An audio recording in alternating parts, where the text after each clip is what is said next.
Welcome to my videos. So guys, today in this video I'm going to discuss why owning a car, or you can say car ownership, is becoming a luxury in Canada. So before I proceed further, if you have not already subscribed to my channel, please go and subscribe right now.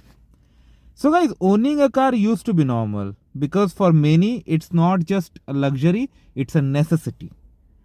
Because almost every household had at least one car, but now even people with decent salaries are starting to say, I cannot afford a car anymore.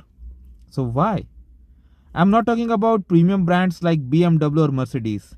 I'm talking about buying even a basic Toyota Corolla, Honda Civic, or even used as SUV. So I'm going to talk about why car ownership is becoming a luxury in Canada, what hidden costs people ignore, and why many immigrants are getting trapped financially because of this decision. So let's break it down. The first reason is obvious: car prices have gone crazy. They have exploded. Earlier, a decent used car was available for 8,000 and between 8 to 12,000, and it was very easy to find. But now, same car is selling at $18,000 to $20,000. Even new cars are ridiculously expensive. A simple family SUV easily goes above $40,000 to $50,000. And the worst part is that people are still buying because they feel they have no other option, and which is true. Now, public transportation in Canada is very good in certain cities, but it is not developed and designed to connect every corner.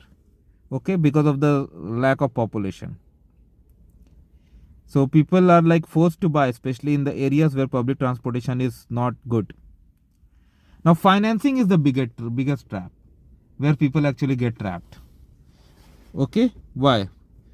Because earlier people used to finance a car for 3 to 5 years. Now the same people are financing it for 7 or even 8 years. This is crazy. Imagine you buy a car today and you are still paying installments in 2032. But by then the car is already old and losing value and needs more maintenance. And even interest rates are high. Even if your credit score is good, financing rates are not cheap anymore. So your monthly payment becomes easily 600, 700 and even 900 depending upon what you buy.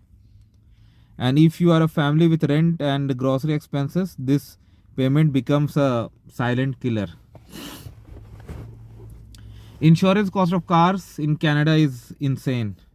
Now comes the most painful part, insurance. And why it's painful? Because it changes every year, right?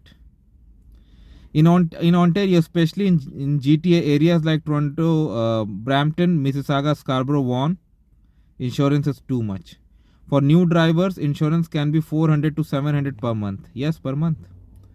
Even experienced drivers pay not much lesser. 250 to 400 is quite normal. And if you have an accident history, forget it. Like it looks like another mortgage or another rent, or even you can say another financing. And many immigrants don't understand this before buying the car. They pick a model that is going to cost them too much in insurance, and later on they realize by the time it's too late. So just don't go by the car price and installment. Insurance costs also you should see. Fuel costs are also very high nowadays. Gas prices keep fluctuating because of the geopolitical reasons. Right now it is, but anytime it's not cheap there anymore like it used to be before, right? So overall fuel is very expensive even before the war. If you drive daily for work, your fuel can easily be 300 to 500 per month. For me, it falls into this range. If you have an SUV, it can go even higher. So now you have car payment, insurance, gas. Already your monthly car expense is crossing 1200 to 1500. And we haven't even talked about maintenance and repairs. These are also not cheap. In Canada, labor cost is high. Even basic repairs are expensive.